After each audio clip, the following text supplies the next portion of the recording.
ministre. La parole est à Madame Frédérique Dumas. Merci, Monsieur le Président. Ma question s'adresse à Madame la ministre déléguée auprès du ministre de la Santé. 2,6 millions de téléchargements pour l'application Stop Covid, seulement 493 personnes alertées.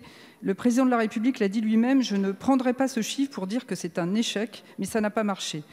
Monsieur le Premier ministre, en lançant Tous Anti-Covid, se félicitait du succès de l'application numérique dans d'autres pays. Et pourtant, de l'Australie au Danemark, en passant par Singapour et la Malaisie, aucun des outils numériques développés n'a fait véritablement ses preuves, malgré des taux de téléchargement parfois très élevés. En 100 jours, l'application allemande a été téléchargée plus de 18 millions de fois, mais elle n'a permis de n'identifier que 5000 cas contacts. En Allemagne comme en France, l'utilisateur a le choix de reporter ou non le résultat de son test dans l'application pour qu'elle alerte les personnes contacts. Dans ce pays, au 30 septembre, seulement 9% des cas positifs identifiés depuis le 23 juin avaient reporté le résultat de leur test dans l'application. Dans ces conditions, l'Association des médecins du secteur public en Allemagne a estimé que cette solution ne joue quasiment aucun rôle. Je vais plus loin. Même si tout cela fonctionnait, que se passerait-il après? C'est le sujet. On a appris hier que le personnel de l'assurance maladie saturé ne pourrait même plus appeler les cas contacts, ni passer plus de 10 minutes avec les personnes contaminées. Les dispositifs qui ont fait leurs preuves reposent sur une approche humaine et ciblée des cas, l'isolement, l'application des mesures de suivi étroit des patients, grâce à des équipes d'intervention rapides sur le terrain, apportant des conseils et du matériel. Alors une question, Madame la Ministre, pourquoi ne pas vous appuyer davantage sur les médecins traitants, qui ont un lien privilégié avec les patients et qui déplorent de ne pas être au cœur du dispositif?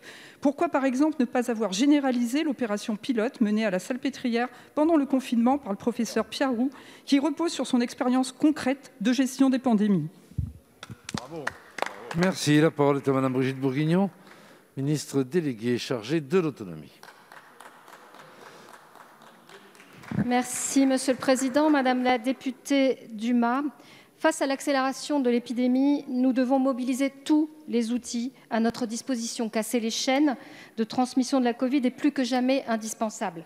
Dans ce contexte, l'application Tous Anti-Covid, lancée par le gouvernement le 22 octobre, que vous avez bien sûr tous téléchargée, facilite l'information des personnes qui ont été en contact avec une personne testée positive au virus et accélère la prise en charge en complément de l'action des médecins dont vous parlez et de l'assurance maladie.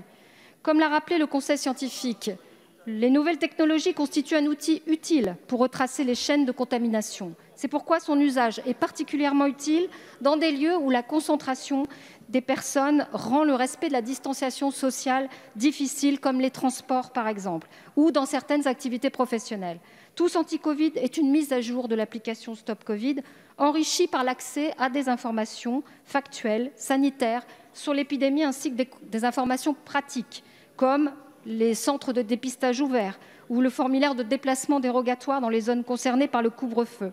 Elle permet aussi à l'utilisateur d'être alerté ou d'alerter les autres en cas d'exposition. L'utilisateur peut agir directement pour sa santé. L'utilisation de l'application est fondée sur le volontariat et chaque utilisateur est libre de l'activer ou non. Plus l'application pourtant sera utilisée, plus vite les cas contacts seront alertés. Plus nous aurons collectivement un impact sur le contrôle et l'évolution de l'épidémie. Permettez-moi enfin de rappeler que l'application a été développée sous contrôle de la CNIL afin de garantir la protection des données personnelles des utilisateurs. Elle a été informée des choix techniques opérés dans la conception de l'application. Elle avait rendu un avis favorable.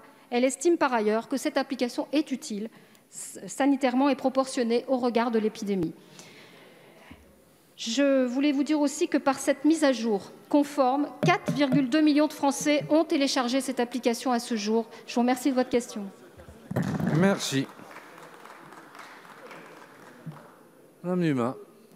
Madame la ministre, comme d'habitude, vous êtes uniquement dans la théorie. Moi, je vous parlais de la pratique, des exemples étrangers, du fait que ça ne marchait pas, y compris dans le métro, puisque ça marche avec le Bluetooth, et qu'effectivement, il y a un énorme problème de détection, pour détecter dans le métro.